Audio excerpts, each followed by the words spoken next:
Hello everyone and welcome back to another video. Today we're going to be doing part 5, I believe, of our Hera's Guide to 2K Definitive Edition. I've done a guide like this in the past on Voobly about a year and a half ago, and it got a lot of traction on YouTube.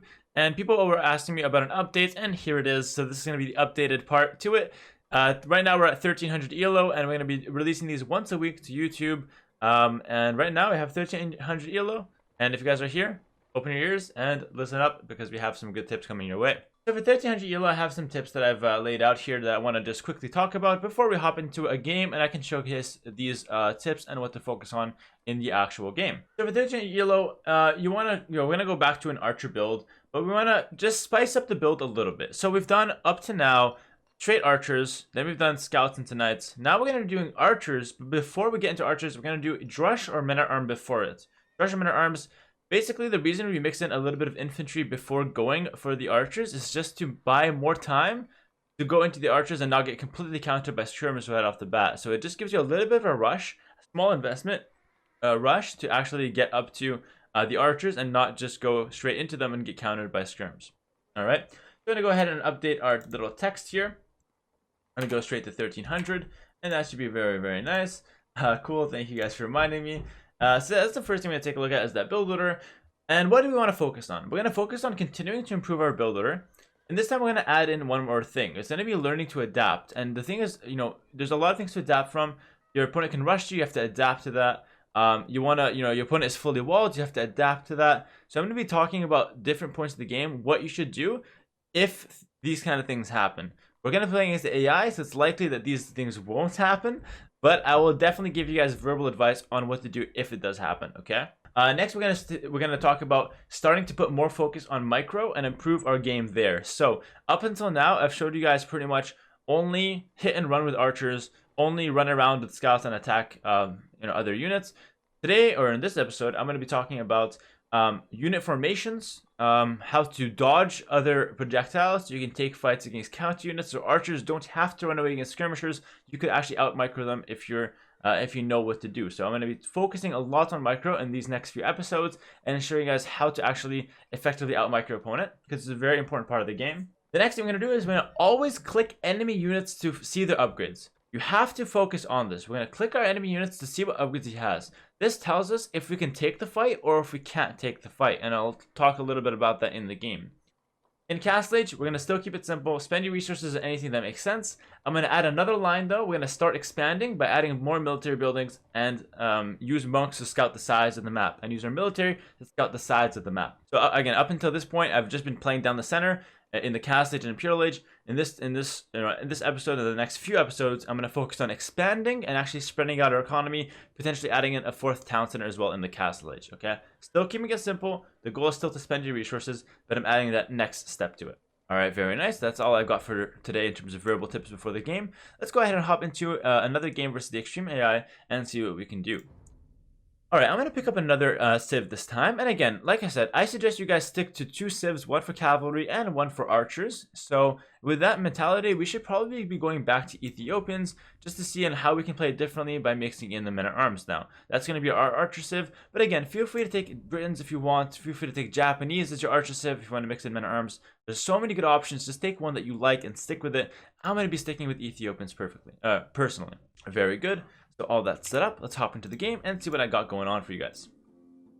So I'm not going to actually showcase the men-at-arms build order, but it is available in my Discord. I've just showcased 2 build orders in the series. Again, I don't want to showcase too many more because, again, I want to keep it special for those who are actually actively supporting with more than just watching, which is obviously great support as well. But it's going to be available for subs to my Twitch stream and for those who are also sub to my Twitch stream and in my Discord. So it's available in my Discord for the Twitch stream subs. You can get access to the men-at-arms build order that I will be showcasing here, but I'm obviously going to show it to you guys now in game. You can actually see how it's like. But if you want to get the actual paper, you have to definitely be a more active supporter. And if you can't, then don't worry. There's ways to get gifted on Twitch, so just hop on over if you're coming from YouTube, and you'll figure it out eventually. Okay, so it's going to start out very standard. Again, I'm scouting with some sheep. These ones are a bit far. Let's bring them back though. This is stuff we've covered last episode, so I'm making it, and I'm not going to mention it twice. I'm making it seem like you should already know this by now, and you've played a lot of games before moving on to the next episode as you're improving in skill level. So at 1300, your Dark Age should look pretty clean. You should have your basic build that are pretty well, pretty well practiced at this point. Your Dark Age should be doing well. I'm gonna go ahead and take that forward wood line. Although the back one, or sorry, that's the back one. Sorry. Although the forward one has more, the back one is to the back and it's safer. Okay. So we're gonna go ahead and take some sheep here as usual. And I haven't talked about the intricacies of efficiency in Dark Age economy. I'm not gonna focus on that just yet. I'm just focusing on perfecting the build. And again, we talked about it last time. 2 on one side, 2 on the other, and that's gonna be your 4 on wood. And so once again, just a reminder, I'm doing men-at-arms into archers for this builder. If you guys want to do Drussian archers, there is a builder for that as well. And if you guys want to do, I don't know, Drush fast castle, there's also, things to do, or a builder to show you how to do that as well. But again, for this episode, it's going to be men-at-arms into archers. Okay, so we're going to pick up our boar here. And it starts out like an archer build. It starts out the exact same way, in fact. Then I just pick up a boar. Notice again my scouting. I'm scouting in arcs. Look how fast I'm scouting. I will give one more tip for the start here. One more tip for the scouting. Okay, this is gonna make my house in a wall. Oh, I'm a little bit late here, so this is again a little bit of a mistake for me. I'll just wait till my boar comes in. Generally speaking, I should take a sheep in this case, though. I'm gonna make my house in the form of a wall. Again, we talked about this last episode. And again, a recap: mill always touching the berries. Okay. So very nice. We'll drop off the food. Whenever you have a boar, you have to drop off the food to be able to afford village production. So one more tip I want to talk about before moving on here is what to look at when you're scouting. So before scouting your opponent, you want to make sure you have all your sheep and both your boars. Very important. The next step is actually to find your golds and stones. So this is what I'm talking about as adapting in the feudal age. To be able to adapt in the feudal age if you get rushed, which is a lot of, the thing we're going to be talking about today in feudal age, you need to know where your resources are. If I have 2 stones here on the front, and one of them's on the front, one of them's kind of to the back, if I get rushed from this side, I might lose this stone, but okay, it's okay. I would just go get this one. But if I don't know that this is here, I'm going to be like, oh my god, I just lost my stone. I have no stone access. I can't make towers, and I might actually lose. So you need to make sure you know where your 3 golds are. So 1, 2, and 3. Both your stones are, and at least 2 wood lines that you can take. After, once you have that and your sheep and boar, you're good to scout your opponents. And that's how you want to go about your scouting in the early game. Alright, very important. You need to have good scouting in order to be able to adapt to opponent rushes if needed. So let's go ahead and pick up our boar with this villager. Again, I'm numbering her, so again, I can tab. Notice how I'm tabbing back and forth. I'm doing this using control groups. Quick reminder, you take your select your unit, you click control 1 or control 2 on them or control 3. And then, so this villager, I click control 2. She becomes my control group 2, so I just click 2 plus space to get to her. A scout is control 1. I just go 1 plus space to get to him. I'll continue making my wall. I don't like how I'm walling that, so I'm going to actually adapt this a little bit. I want to wall a little bit further out. So let's go ahead and do that. And I'm just going to go ahead and take the boars and finish these guys off. Trying to finish off this board first to avoid decay. Okay, so I found a 3 gold pile. This is called an extra gold on Arabia. And so if this is on one side, your opponent is going to be generally on the other side of it. So I'm going to go scout the other side. That's generally speaking how it's going to be done. After you make your house, you want to also get your barracks towards your opponent. So I'm going to do it on this side because I have a suspicion, although I haven't found him yet, he's going to be on this side because of the gold I found on the bottom. And yes, I'm correct.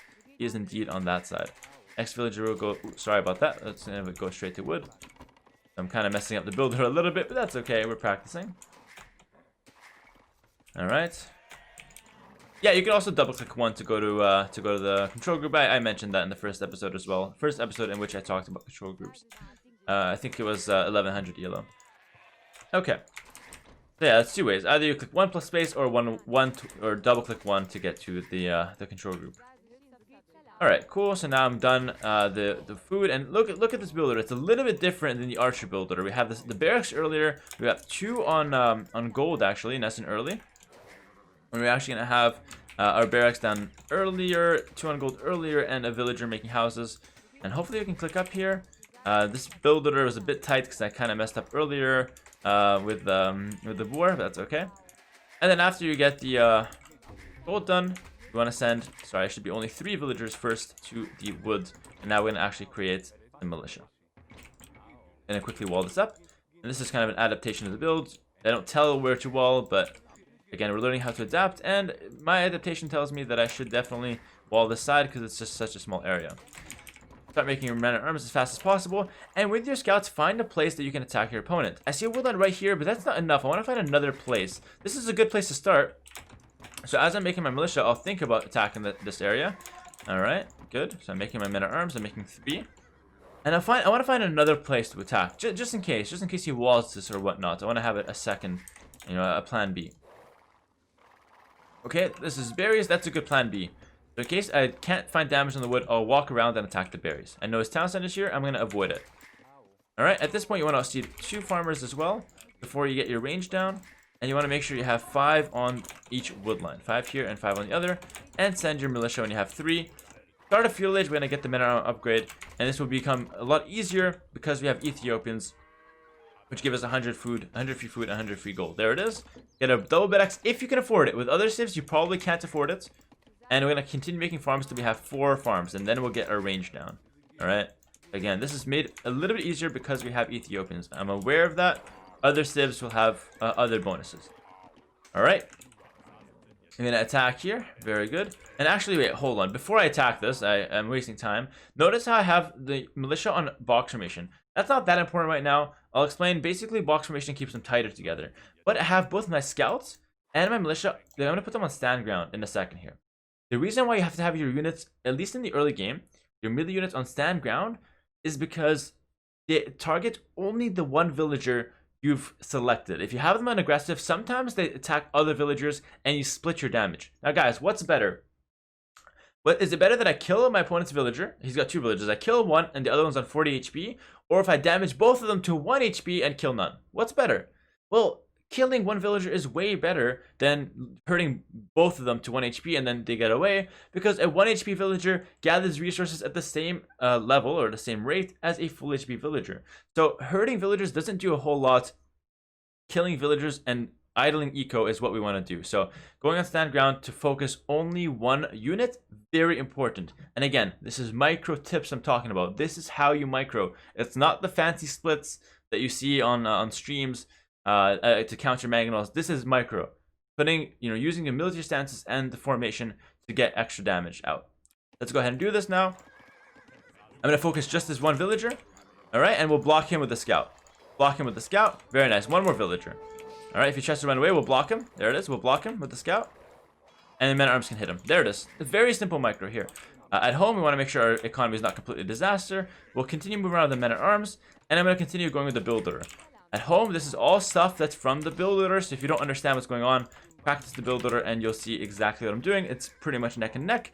And as you can see, the damage I'm doing with this men-at-arms is simply very, very powerful. I'm focusing 1 villager. I can't get him. Let's focus another. And I'll just simply block. Simply block. Tab back to the TC. Block the next one. 1 at a time. 1 at a time. Block the next one. And this is how you micro with men-at-arms. Block with the scout. The men-at-arms are hitting. Archers are coming behind this. Move on to the next woodline. Alright. You want to have 5 on gold. Alright, we'll get another farm going down. Then we do another house. Again, part of the builder. Continue attacking as much as you can. Then another range. Then this one will make a house. Oh, not the lumber camp. So again, just block. And there it is. It's not difficult to do this. And it's so much damage. I've killed so many villagers from this extreme AI. And of course a human would probably wall this, but that's okay. So it's the same thing. I'm just hitting and blocking. If too close to TC, you just run away. Go somewhere else. And behind this, I've got the archers coming up as well. We're gonna have 7 on gold, and that's what you want. And look, now it's a perfect archer builder. Okay? It's a perfect archer builder. I've got 7 on gold, 5 on each lumber camp. This is exactly where we were with the archers. Literally the same thing. Just 1 minute later. We're a minute later to get here because, well, we invested into men-at-arms. But because we're a minute later, we have these men-at-arms that have killed now like 5 or 6 villagers.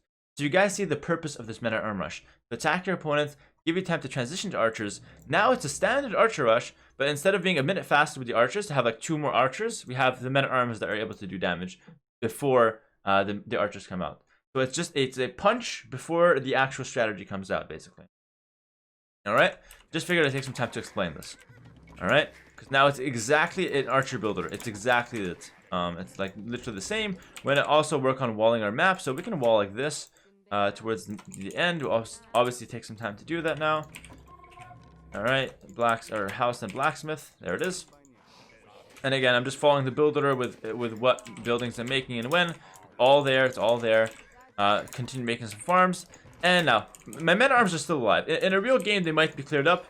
But, I mean, if they're still alive, we'll use them. Again, I really want to showcase this. You single out one Vil, you block with the scouts, and the men-at-arms do damage. You don't want to hit with the scouts because then the Vil can get away. And the men-at-arms do more damage than the scout anyway. Okay? So now I've got 3 control groups.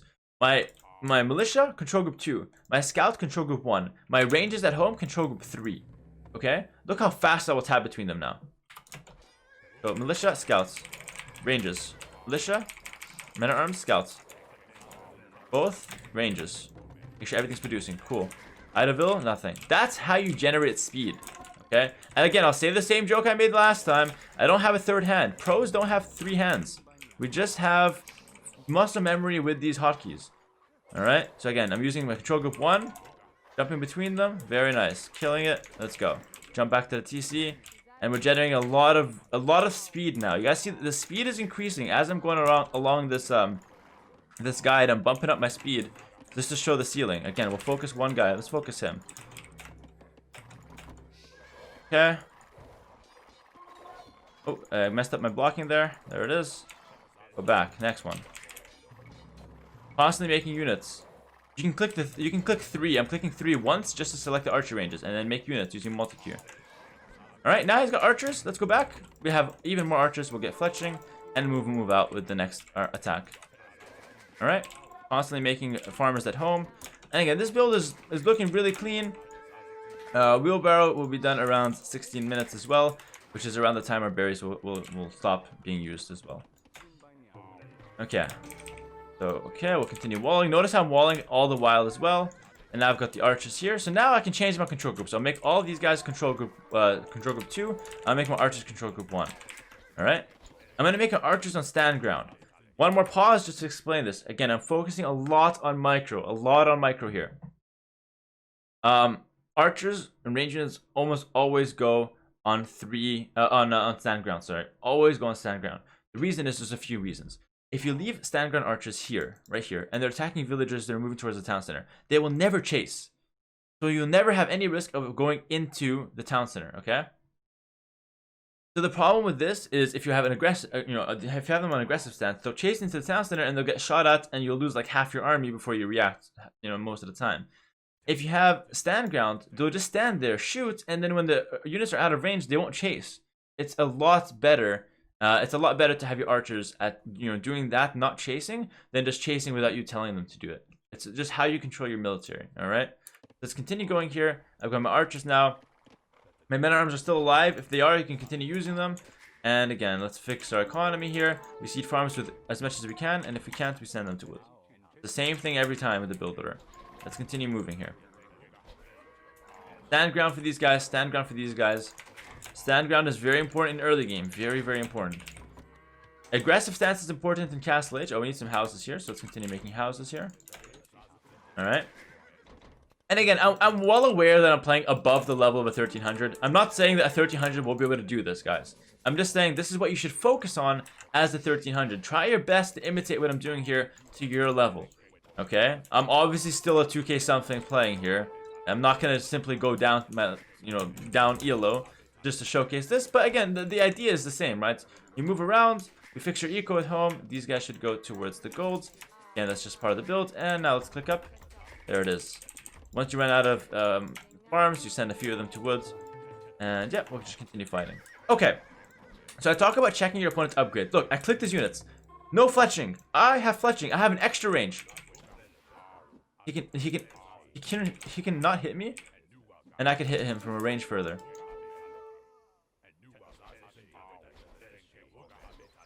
By the time he's shooting, he's already dead. Because I clicked his unit. So again, that's pretty much how you want to figure out what your opponent is going for. Check his upgrades, and it's pretty much figuring out whether you can take the fight or not. Continue going around, we get these upgrades every time. And it's the same as an archer build now. It's exactly the same. A 1300 can easily micro like that. Yeah, I agree. I've seen a lot of good micro from 1300s these days. It's not going to be the same eco behind it. I know this. But again, the micro, it's very similar. Alright, constantly going in. Continue hitting and running. Doing damage where I can. Let's group the archers. At this point, it's a standard archer battle. Again, you see how I clicked his unit before I killed him? No fletching still. Very important to know this. Okay.